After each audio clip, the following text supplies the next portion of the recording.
నమ్మకం అమ్మ లాంటిది. మా మీద మీ నమ్మకం మిమ్మల్ని తప్పకుండా అమ్మని చేస్తుంది.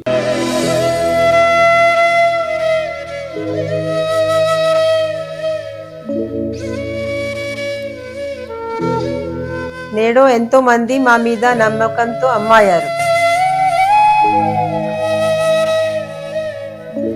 మీకోసం అమ్మతనం ఎదురు చూస్తుంది. వివరాలకు సంప్రదించండి. Kiran infertility centre, Hyderabad, Bengaluru, Chennai, Delhi. జై శ్రీరామ్.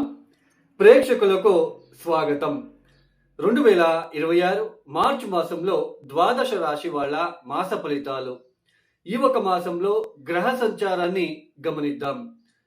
రాహు కుంభంలో సంచారం, కేతు సింహరాశిలో సంచారం, శని మీనంలో సంచారం, గురువు గారు వక్రించి మిథునంలో సంచారం చేస్తున్నారు. అయితే ఈ ఒక మాసంలో మార్చి 11వ తేదీ నుంచి ఆయన వక్రత్యాగం చేస్తున్నారు.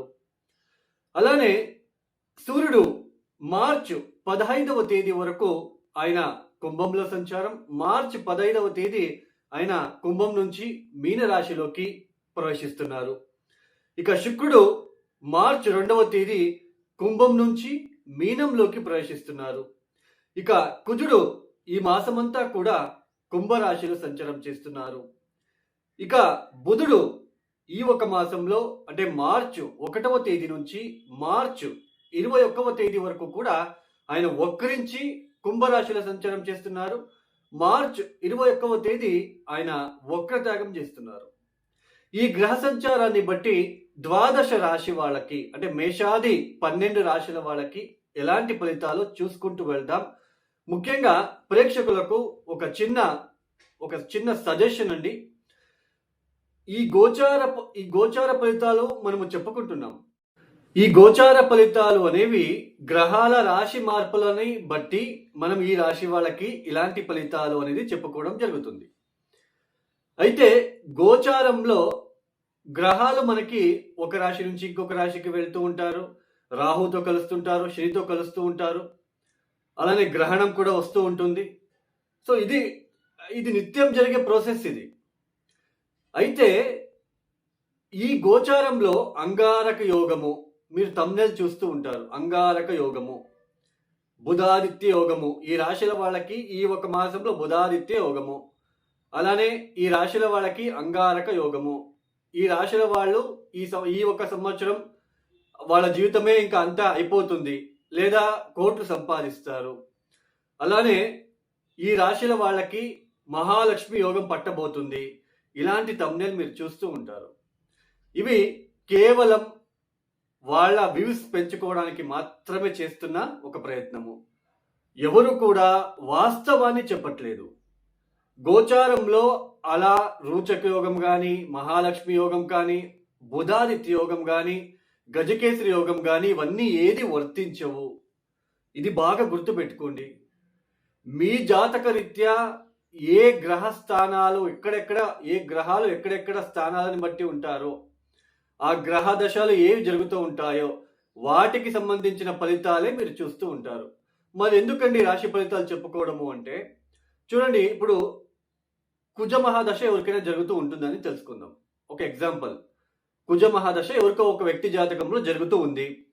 ఇప్పుడు కుజుడు గోచారంలో ఎక్కడికి వెళ్తున్నాడు? రాహుతో కలుస్తున్నాడు. కాబట్టి ఇప్పుడు ఈ ఒక మాసంలో కుంభరాశిలో కుజుడు రాహుతో కలుస్తున్నాడు. కాబట్టి ఈ సమయంలో వాళ్ళు జాగ్రత్తలు తీసుకోవాలి. కుజ మహాదశ జరుగుతూ ఉంటుంది, రాహుతో కలుస్తున్నాడు.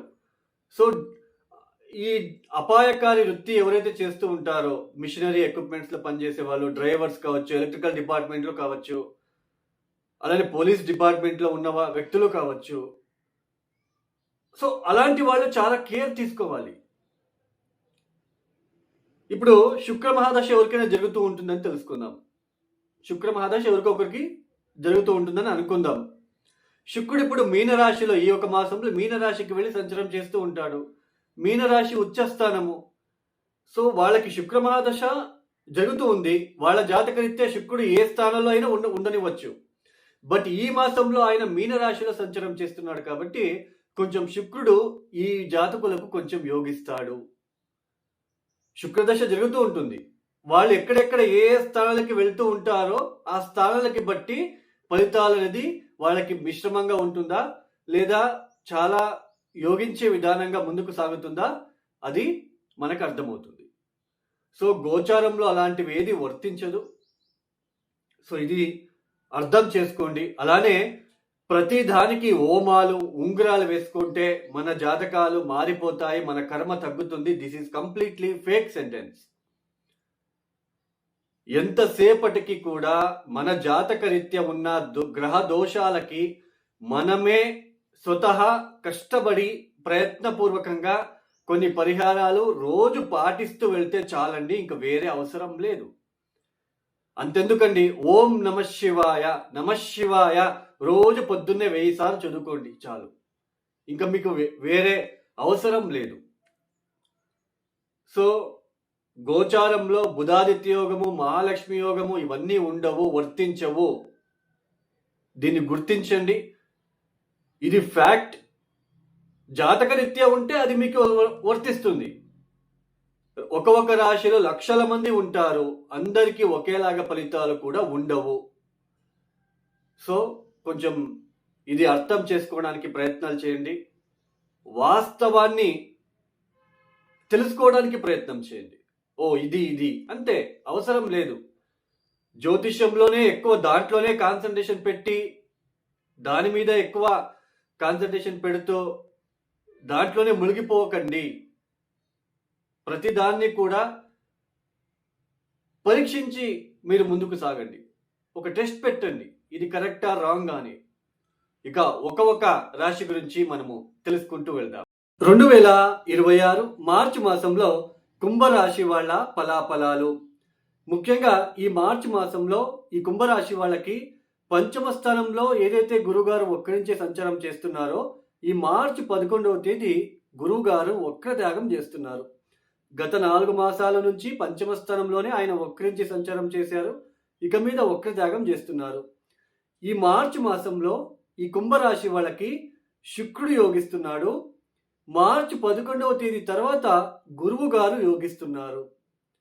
ముఖ్యంగా ఈ మొదటి 15 రోజులు మార్చి 1వ తేదీ నుంచి మార్చి 15వ తేదీ వరకు కూడా జన్మరాశిలోనే మనకి సూర్య రాహుల కలయిక జరుగుతుంది. అలానే కుజుడు కూడా సంచారము, బుధుడు వక్రించి సంచారం చేస్తున్నారు. పంచమాధిపతి అయిన బుధుడు వక్రించి జన్మరాశిలో సంచారం చేయడం అనేది వ్యాపారాభివృద్ధి కోసం చేసే ప్రయత్నాలలో సరైన నిర్ణయాలు తీసుకోకపోతే నష్టాలు, ఒక గందరగోళం ఏర్పడుతుందండి, ఒక కన్ఫ్యూజన్ ఏర్పడుతుంది. అంటే మర్చిపోతూ ఉంటారు, తొందరగా ఏదైనా సరే మర్చిపోవడం జరుగుతూ ఉంటుంది బుధుడు వక్రించినప్పుడు. అలానే కమ్యూనికేషన్ ద్వారా ఇబ్బందులు వచ్చే సూచనలు, అంటే సరైన నిర్ణయాలు తీసుకోవాలి ఈ సమయంలో. అంటే వ్యాపారాభివృద్ధి, బిజినెస్ ఎక్స్పాన్షన్, ఏదైనా ఇన్వెస్ట్మెంట్ చేయాలి, ఎవరో డబ్బులు అడుగుతున్నారు, నాకు 1,00,000 రూపాయలు డబ్బులు ఇస్తే వడ్డీ వచ్చేస్తుంది, ఇలాంటి విషయాలలో గందరగోళం ఏర్పడే సూచనలు ఉంటాయి. అంటే కన్ఫ్యూజన్ ఏర్పడము, సరైన నిర్ణయాలు తీసుకోకపోవడము, ఇలాంటి సిచ్యుయేషన్స్ వచ్చే సూచనలు ఉంటాయి. కాబట్టి జాగ్రత్తగా ఉండాలి. మొదటి 15 రోజులు. 3వ వారం నుంచి ఆర్థికాభివృద్ధి, పెళ్లి కాని వాళ్ళకి పెళ్లి ఫిక్స్ అయ్యే అవకాశాలు కావచ్చు, కుటుంబ వ్యక్తుల సహాయ సహకారాలు, ఆదాయానికి లోటు ఉండదు, ఆదాయ మార్గాలలో చాలా అంతవరకు మీకు మంచి ఫలితాలు తీసుకొచ్చి పెడుతుంది. రావాల్సిన డబ్బు మీ చేతికి అందడము, వ్యాపార అభివృద్ధి కోసం చేసే ప్రయత్నాల్లో సఫలీకృతం అవడము, విజయవంతంగా పూర్తి చేసుకోవడము, అలానే సంతాన అభివృద్ధి కోసం చేసే ప్రయత్నాల్లో అంటే సంతానం కలిగే సూచనలు, సంతానం ద్వారా మంచి పేరు ప్రఖ్యాతికి పొందడము, సమాజంలో మంచి గౌరవం పొందడము, ఇలాంటి మంచి శుభయోగాలు 3వ వారం నుంచి ఈ కుంభరాశి వాళ్ళకి రాబోతున్నది. ఈ కుంభరాశి వాళ్ళు మార్చి 1వ తేదీ నుంచి మార్చి 15వ తేదీ వరకు అన్ని విషయాలలో కూడా జాగ్రత్తలు తీసుకోవాలి. గందరగోళం వదిలేయాలి, కన్ఫ్యూజన్ వదిలేయాలి.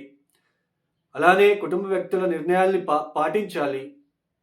ఇవన్నీ చేస్తే మంచిది. లేదు అంటే కొన్ని ఇబ్బందులు వచ్చే సూచనలు, కొన్ని నష్టాలు కలిగే సూచనలు కూడా ఉండబోతున్నాయి. అదే మార్చి 3వ వారం నుంచి ఎప్పుడైతే మనకి గురువు బలిష్టమవుతున్నారో సంతాన భాగ్యము, వివాహాది శుభకార్యాల్లో పాల్గొనడము, కుటుంబ వ్యక్తుల సహాయ సహకారాలు అందడము, మంచి మార్పులు వస్తున్నాయి జీవితంలో అని మీకు అనిపించడము, మానసిక ప్రశాంతంగా ఉండడానికి అవకాశాలు లభించడము, కాలం మీకు సహకరించడము, ఇలాంటి మంచి శుభ యోగాలు మీకు ఈ కుంభరాశి వాళ్ళు చూడబోతున్నారు. జూన్ 1వ తేదీ వరకు మాత్రమే మీకు గురుబలం ఉండబోతున్నది. ఈ సమయంలోనే అన్ని పనులను కూడా మీరు పూర్తి చేసుకునే ప్రయత్నం చేయండి. బట్ జాతకం చాలా ఇంపార్టెంట్. జాతకంలో ఉన్న గ్రహ దోషాలు, కర్మ అది ఎక్కువగా ఉంటే ఎన్ని ప్రయత్నాలు చేసినా ఆ కర్మ కొంచెం అనుభవించక తప్పదు. దీన్ని గుర్తించండి, వాస్తవాన్ని అర్థం చేసుకోండి. మొత్తానికి కుంభరాశి వాళ్ళకి 3వ వారం నుంచి క్రమేణంగా అభివృద్ధి సాధిస్తారు. ఆదాయానికి లోటు ఉండదు. ఈ కుంభరాశి వాళ్ళు తప్పనిసరిగా శ్రీరామ ఆరాధన, విష్ణు సహస్రనామం ప్రతిరోజు వినడం లాంటిది చేస్తే మంచిది. ఎవరైతే ఈ వీడియోని చూస్తున్నారో లైక్ చేయండి, షేర్ చేయండి, సబ్స్క్రైబ్ చేసుకోండి. సర్వే జనం సుఖినో భవంతు. ధన్యవాదములు. జై శ్రీరామ్.